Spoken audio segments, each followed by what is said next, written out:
This is Dr. Charles Parker, and you're listening to CoreBrain Journal. It's the place where I connect both fresh discoveries and interesting different perspectives from advanced mind science with the realities of real people and everyday life down on Main Street. Well, welcome aboard, folks. Dr. Charles Parker. Here we are one more time at CoreBrain Journal with a very interesting, and we've covered this topic a number of times before, with a number of different guests. We're talking today about glyphosate and what it can do to the brain, what it's doing to our health as a nation. It's a big deal, and the person we have joining us is a journalist who is very well researched the problem of glyphosate and Roundup. And today we're going to be having Carey Gillam join us. Carey, thanks so much for coming on board. Really appreciate it. Thank you for having me, Chuck. Glad to be here. So in just a second, I'm going to fully introduce Carey to you. Let me just say a few words from our sponsor on the front end. CoreBrain Journal is sponsored by Great Plains Laboratory, who they are deep international biomedical testing leaders for improved, targeted mind science details out there in Kansas, right there where Carey lives. As both laboratory and webinar global thought leaders, they provide the most comprehensive set of hard data measurement tools for real biomedical answers beyond guesswork. And they also provide multiple, this is important, training webinars for both the public and our medical providers on how to use that data effectively in the office. Check out their website. I'm going to give it to you in just a second for references and very specific testing details. And take note on this point. Great Plains Laboratory, in supporting our work, is doing complimentary test drawings over there. And they have a total of 8 different tests that are rotated through over there. So if you go over to this page and happen to take a look at it, you can see one of the tests that you can actually submit an application for, and you could win a free test. And these tests are very comprehensive tests, and the from oats to mycotoxins to specific toxin tests that actually test some of the materials we're talking about today. So go over to greatplainslaboratory.com/CBJ. Why not jump on it right now? That'll be great. So let me tell you about Carey. So Carey is a veteran journalist, researcher, and writer with more than 25 years of experience in the news industry covering corporate America. Since 1998, Gillam's work is focused on digging into the big business of food and agriculture. She's out there in the Midwest. As a former senior correspondent for Reuters International News Service, Gillam specializes in finding the story behind the spin, uncovering both the risks and the rewards of the evolving new age of agriculture. Gillam's areas of experience include biotech, crop technology, agrochemicals, and pesticide product development, and the environmental impacts of American food production. So it sounds deep, folks, but we can get it simplified today for you so you can actually start thinking about what's going on. Her research has taken her on travels throughout America's farm country, from the Dakotas to Texas, from California to Florida, and she's visited the high-tech laboratories and greenhouses and indeed the corporate offices of some of the largest U.S. agribusinesses and met many times with key U.S. regulators, lawmakers, and scientists. So today we're going to be talking about her book, which is really a very big deal, and it's called Whitewash, The Story of a Weed Killer, Cancer, and the Corruption of Science. Let me tell you a little bit about Whitewash, and then we're going to hear a lot more about it from Carey. Whitewash details glyphosate, and glyphosate is the most widely used agrochemical in history. Agrochemical, I got to get that word down. It's a pesticide so pervasive, it's actually in our air, our water, our food, and even in our own bodies. For decades, it's been praised as the chemical that's safe enough to drink, but a growing body of scientific literature ties glyphosate to cancers and a host of other health and environmental threats, as you've heard here on CoreBrain Journal. You know, we've had a number of people commenting on it. So Whitewash, Carey's book, explores the legal claims of thousands of Americans who've actually had to deal with the problem of, in fact, being poisoned by glyphosate. So with that, I'm going to just go on and introduce Carey to you. And really, Carey, what I'd like to know is, how did you actually switch? This is the beginning of who is Carey. How did you switch from that very interesting topic, which I didn't cover in the intro, but banking and corporate America in that sense, and switch over to the farmland and actually the investigative journalism over there? What made you switch there?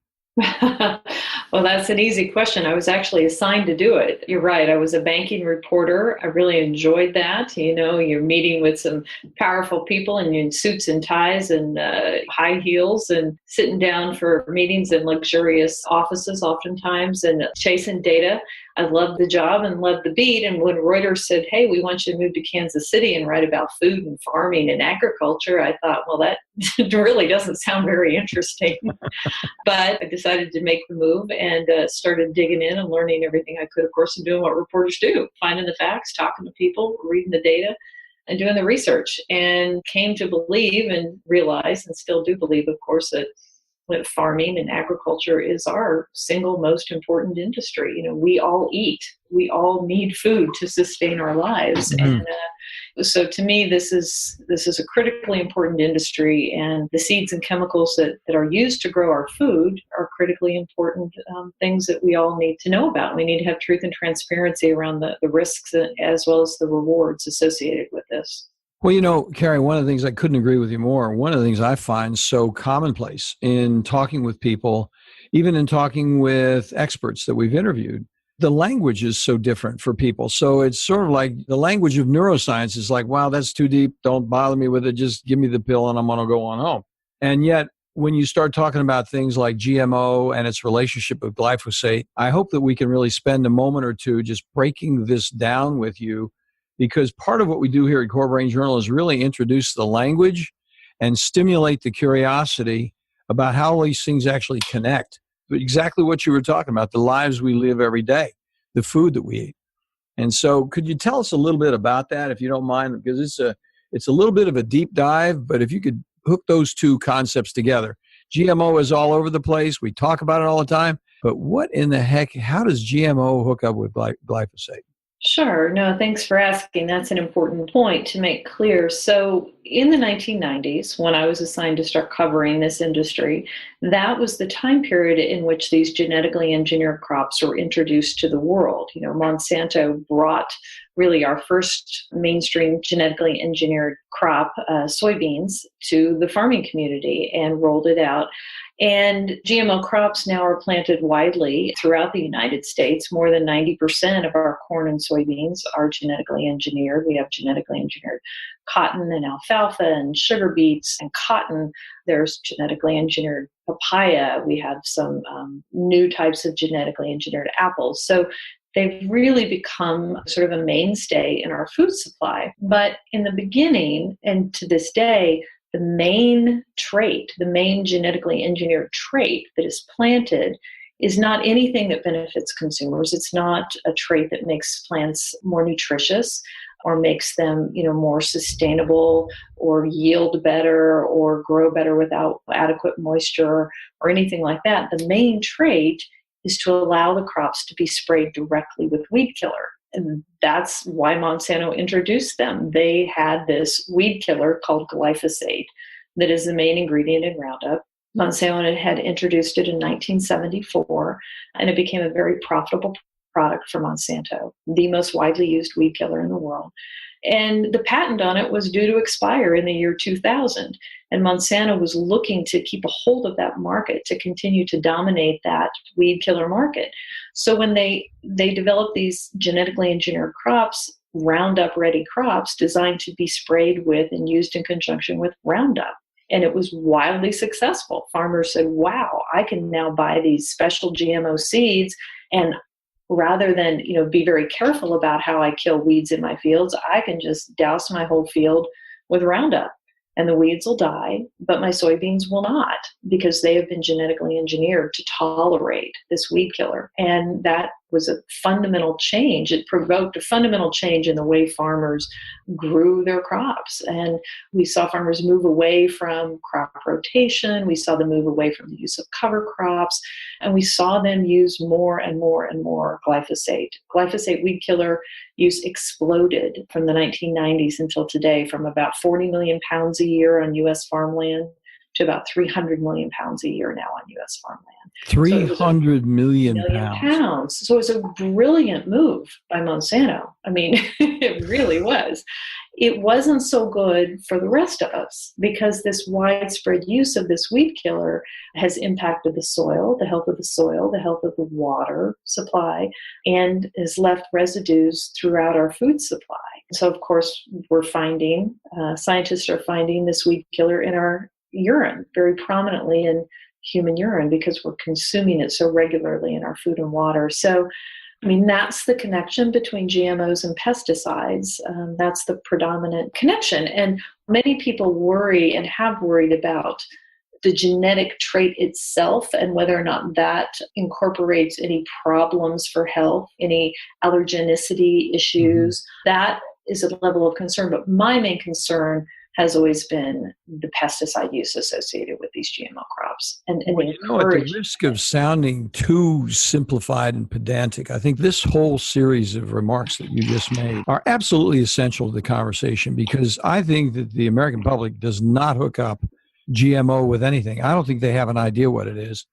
And I think that GMO is somehow bad, but what is it? And in fact, the clarification that you made, whether the GMO itself is an inherent problem, is so minimal compared to the concept that GMO is inherently connected with glyphosate poisons. Somebody's doing a GMO product, and correct me if I'm wrong, I'm a relative novitiate to this whole thing, but if a person is eating GMO products, then they are by definition going to be hooked up more directly and more predictably so with glyphosate. Is that true? Yeah, I mean, you're getting then you're getting ingredients that have been sprayed directly with glyphosate, with Roundup, because that is the purpose of most of these GMO crops. Now, I like to say, I don't think you can paint all GMO. GMO is sort of a descriptive general term. There are different types of genetic engineering. There are different types of foods, different types of techniques and traits. So you can't paint them all with one brush. But as I said, the biggest, the most popular, and most widely planted is this glyphosate, this herbicide tolerance. The others are minuscule, the other traits that have been applied. But the herbicide tolerance hasn't just caused problems with this increased use of glyphosate. The glyphosate has created so much weed resistance throughout farm country that farmers are now combining glyphosate with 2,4-D and dicamba, which are also harmful herbicides, and are now spraying their crops directly with glyphosate, dicamba, and 2,4-D in many circumstances. So the herbicide load that we're now getting in our food supply is just astronomical. And the rates of increase that are predicted for a state like Iowa, a major corn-growing state, are just very alarming. And scientists are trying to raise alarm bells about this. And it doesn't bode well for where we're headed in terms of public health when we're dousing ourselves so liberally with these weed killers. Well, this is so interesting because then you've added a whole nother additional important dimension, and that is this addition of additional toxins. I mean, let me ask you this question as a reporter, as an investigative journalist, in terms of the people who are listening, and we do have a lot of people in our audience who are interested in this very topic. Is there anything we can say to direct them regarding their choice of products that they do select? My question that comes to mind with the pervasive nature of what you're talking about, is there anything safe to eat? If you go to whatever your favorite grocery store is, and here in Tidewater, I can tell you the grocery store business is remarkably competitive. Grocery stores are closing left and right. I mean, you've got Whole Foods in, and they're delivering with Amazon. I mean, it's unbelievable, but the grocery store business is a little crazy. But having said that, going in to actually look in the grocery store, what kind of cautionary notes can you tell us from your resources, your understanding, the people you've spoken with? What can they shop for safely? I mean, is organic enough, or is there something else that you need to really think about as an informed shopper? Well, and that's a good question as well. A lot of people have come to believe or understand that if they just get something that's not genetically engineered, then they're good, right? They're fine. But along with the GMO crops, the industry has also marketed these weed killers, and glyphosate in particular, as a desiccant, which is sort of a drying agent for non-GMO crops, for crops like wheat and oats, for instance, and barley and other things. And they've really encouraged farmers to spray their crops right before harvest, directly over the top with glyphosate. And what you're finding there is that like oatmeal, like baby food oatmeal pulled off store shelves and tested by the FDA has been found to have much higher levels of weed killer in it than, say, would a product made with GMO soy, for instance.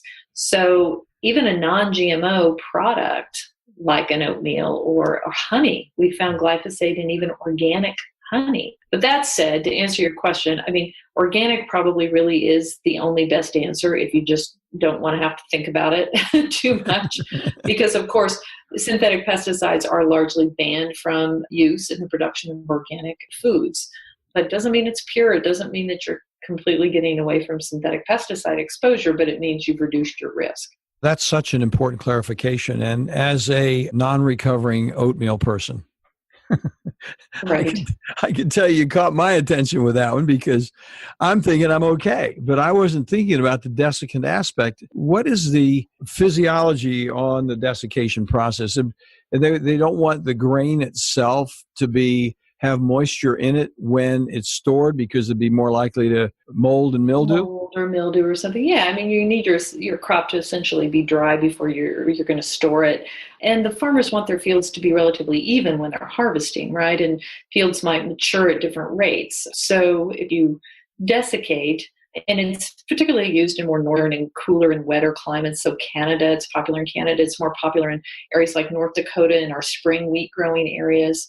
More so there than maybe in Kansas in a hard red winter wheat growing area. But so yeah, they found that they can use it to make their jobs easier in the short term to harvest this. But what we're finding is that many grain companies, as consumers have become more aware of this practice, and food companies are realizing that consumers are realizing that this stuff is in our food, they're starting to push back. And like Bunge, which is a very large grain handling company, has actually started putting in their contracts that they will not take grain anymore from farmers who have desiccated their crops with glyphosate. So the more consumers are aware and the more they make their concerns known, the more the food companies and the grain industry is responding. So does organic then cover, if a person's shopping, and I'm not just talking about myself and oatmeal, I'm just talking in general, does it cover the desiccant aspect of it as well? So if it's organic, you are going to make an assumption that it has not been desiccated with glyphosate. Okay. Exactly. No, you would not be allowed to do that All right. in organic.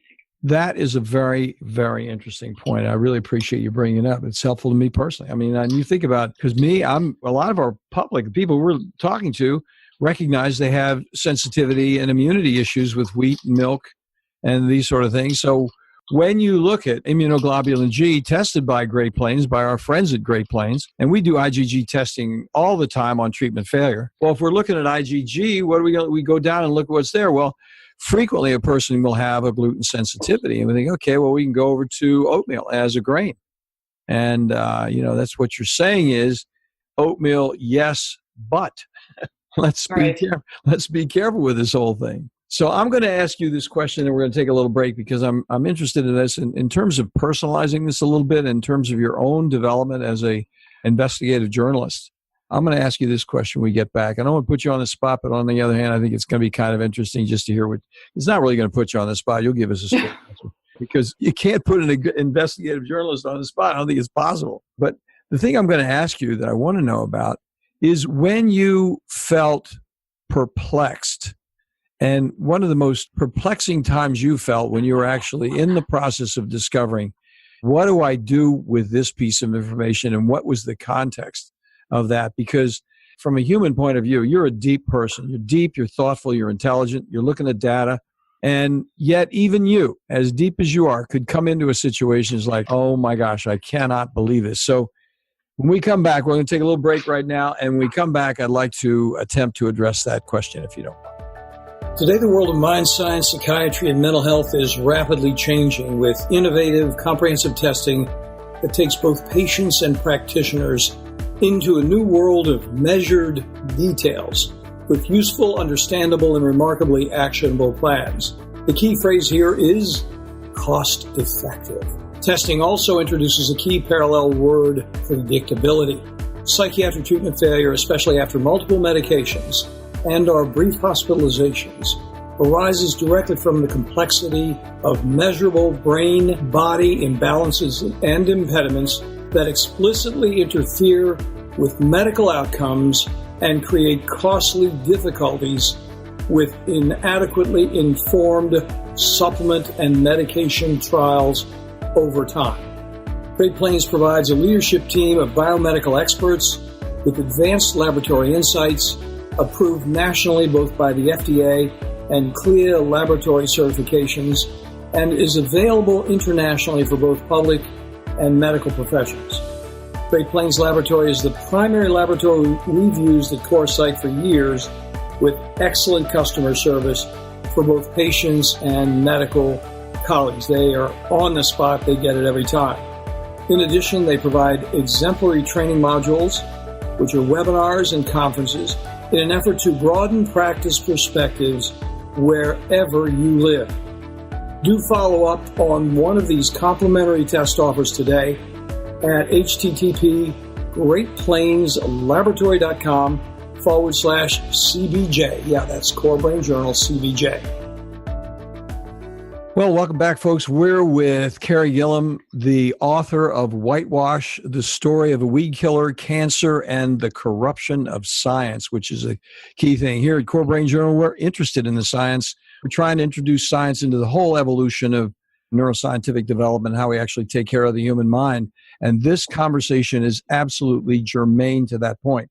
And I didn't want to put Carey on the spot, but I thought it'd be interesting from a human point of view to see what would roll Carey's socks up and down in her lifetime. She's moving through life, and then she comes up to this thing as an informed, both as a consumer and as a journalist and a scientist. Basically, she's looking at the science. So have you had some transformational moments in that regard that might come to your mind? Well, transformational, perhaps. Recall there was a real shift in my view and I guess my observations and the way that I digested information. And that was around early 2000 when the industry, Monsanto, was trying to bring to market a Roundup Ready wheat, a new type of wheat, a GMO that would be the world's first non-GMO wheat, which would tolerate being sprayed with glyphosate, would be Roundup Ready wheat. Go ahead. I'm sorry. Well, no, I was taking a breath real quickly. What was the name of the wheat so we could get it? You said it, but I didn't quite understand it. Roundup Ready. It would be Roundup Ready wheat. Right. Another GMO. Oh my gosh. And Monsanto really wanted to do this. And of course, they told me and other reporters how badly farmers needed this and wanted it. It was all about meeting the demands of farmers, of course, because they're there to help farmers, grow food, feed us all, save us all from starvation. Well, as I reported it out and started talking to farmers and going to farmer meetings and spending time, I found that, guess what? The farmers really didn't need it and they really didn't want it. And they would much rather they were not against GMOs, but what they wanted was a GMO that would help them fight disease. They were experiencing particular types of disease problems in wheat, in particular in their spring wheat. And they didn't really need a weed killer type of GMO. And Monsanto said, yeah, maybe we'll figure that out down the road, but we really want to give you this Roundup Ready wheat right now. And I guess that's when it became clear to me, this isn't about farmers. I mean, maybe it took me too long to figure it out. This isn't about doing anything for the farmer. It's not about doing anything for the consumer. This is just about selling more Roundup. This is just about profits. And the global markets absolutely reacted negatively to the prospect of a GMO wheat because bread is central to our life. And, it has a very emotional connection with people in terms of food. And foreign markets said, if you introduce it, we won't buy it. And there was so much pushback that Monsanto ultimately did shelve. But I think that, for me, was really the determining factor that, you've got to give this a really critical eye because the messaging from the corporations is really not in line with the truth of what is happening on the ground. It's so funny. I'm thinking of the marketing guy that came up with that Roundup Ready wheat. How to unsell something. Basically, to brand the wheat and have, RR on the box or something like that.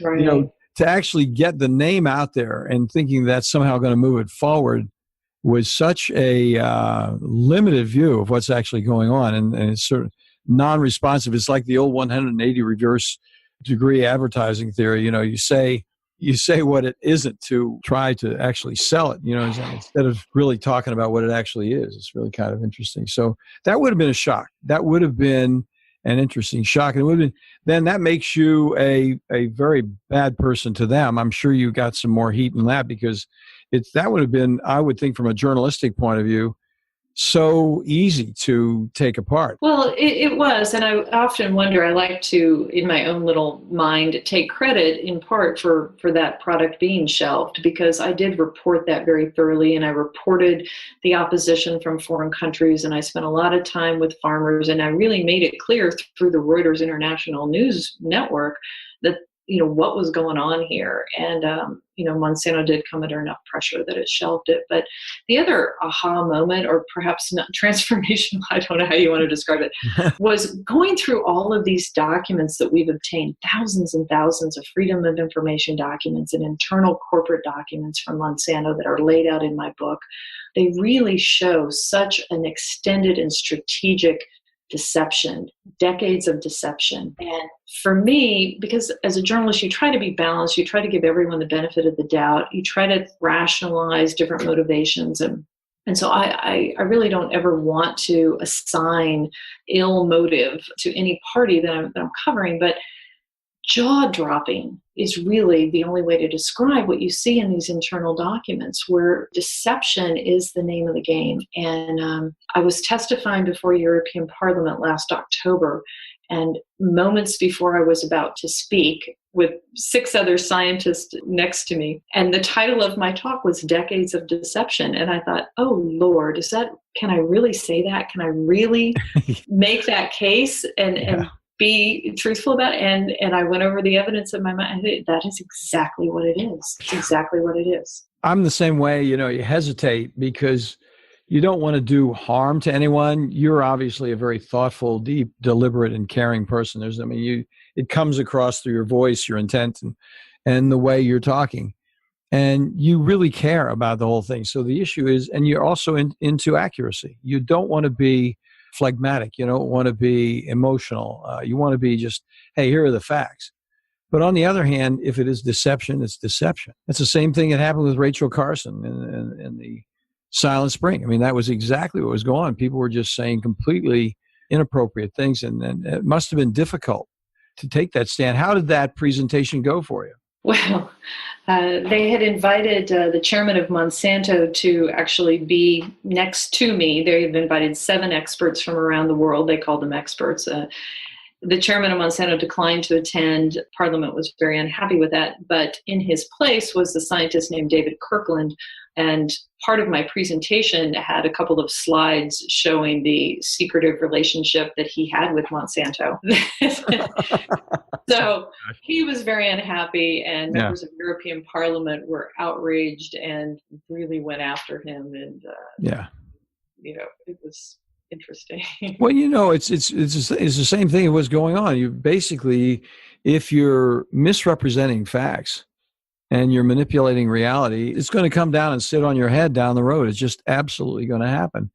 And I think it's happening. It's happening in a lot of places that are purported to be scientific and using good data. It just is. It's one of the things we have to deal with. Well, exactly. And the point that I try to make in the book is not, I'd say, not about glyphosate. I mean, it's about a much bigger problem. It's about a pesticide-dependent food system and a propaganda system and a corporate control dichotomy that has left people, all of us, our families, our children, really vulnerable in terms of our health and the health of our environment. And so the book is about people. I open with a farming family. I close with a farming family. I have farmers spread all throughout the book, because glyphosate and Monsanto, to me, really is a poster child for the bigger problem. Mm-hmm. If Monsanto and glyphosate go away tomorrow, you haven't really solved the problem, because many other companies, many other products, many other pesticides, but it's all the same playbook. We have to have these to feed the world. We shouldn't have limitations. We shouldn't have regulations.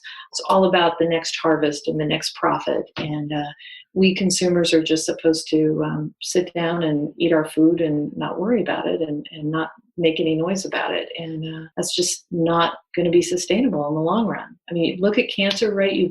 If you look at the data on health, you look at rising rates of cancer, neurodevelopmental problems, obesity, kidney disease, liver. We're not healthy, and and there are a lot of reasons for that. But pesticide prevalence in our food supply and in our environment is one very big factor, and we need to pay attention. Well, it's so true. We have a number of experts on. I was talking to you a little bit offline before we got started with individuals, and one of them, Stephanie Seneff. You know Stephanie, and she just is so articulate in speaking here in CoreBrain Journal at 134 about how it works with autism and how directly related it is to developmental delay issues in a malady that just is on the rise all over the place.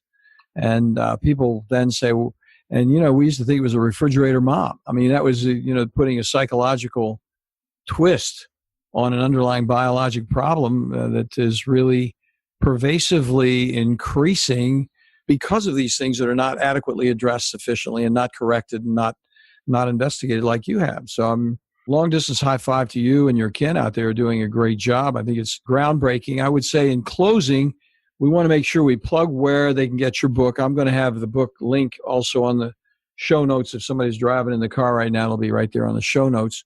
But are there any other sites that you want to drive people to as we close that you think, hey, guys, this is something we all need to be a part of and pay attention to?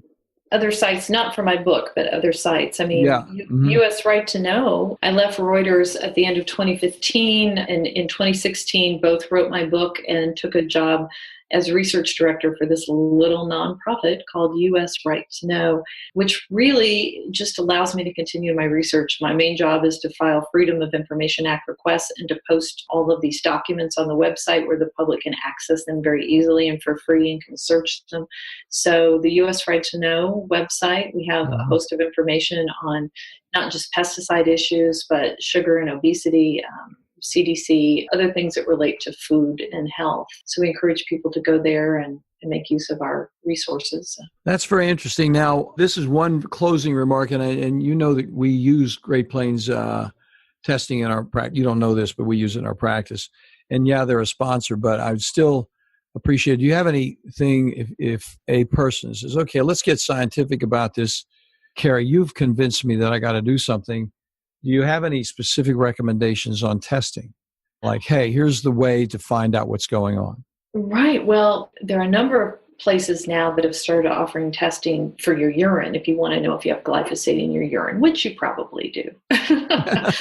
I do. Most of the people, varying levels. But yeah, places like Great Plains, and there are others around the country that can test according to bill, like you can send wet hair or urine or blood or things like that, and they can test for an array of heavy metals as well as pesticides and things to help determine if ailments are tied to some of these contaminations. And but I think the main thing that I would encourage people to do is, if you're not seeing an educated medical provider, if you're not seeing an integrative medical doctor, if you're just seeing a conventional medicine, a doctor like my own, to educate them, to tell them about this. Because, when I go to my doctor and I say, hey, when you're running on my blood and urine, can you test for glyphosate? Can you test for all these things? She says, what are you talking about? I've never heard of that. I don't know what that is. I don't know anything about it. So I think we need to bring our medical professionals into this world so they understand how important it is to get a grasp on these environmental contaminants and what they're doing to our health.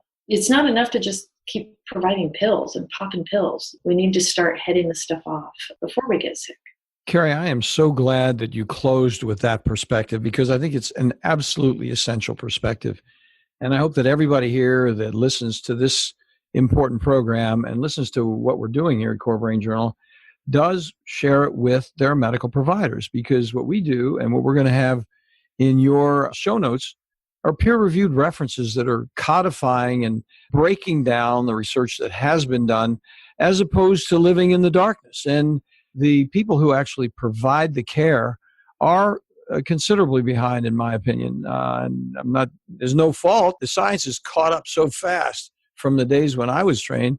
It's a completely different world in just plain old neuroscience alone. I mean, Carey, you get a kick out of this. I was originally trained in psychoanalysis, thinking that was going to be my entire career, Put somebody on a couch and talk to them for 5 years, or remain silent and let them talk to me, however it would go. But the bottom line is the world has changed so dramatically in just the last 50 years in terms of what we know. And we need to take every opportunity to help our medical professionals and our colleagues, our friends and colleagues. Hey, guys, let's think about this part of it and we can grow from it. Carey, just you telling me about the oatmeal was helpful. I think it's great having a person like yourself who's well-educated, can come in and help others, like even those of us who are interested in listening to these things, think even more deeply than we previously have about the limitations of our perceptions and how we can actually dig deeper into it. I really appreciate it. Well, I appreciate you having me here. I love to talk about these issues, obviously. Well, you've done a great job, Carey. Thank you so much. If something comes up and you say, hey, Parker, here's another voice, we got to hit it with your audience, you just let me know. We'd be happy to have you come back on. Great. Thank you very much. Thank you, Carey. You have a good one. You too. Thanks for listening to CoreBrain Journal. We're working every day behind the scenes to bring you reports that connect research benches with those street trenches.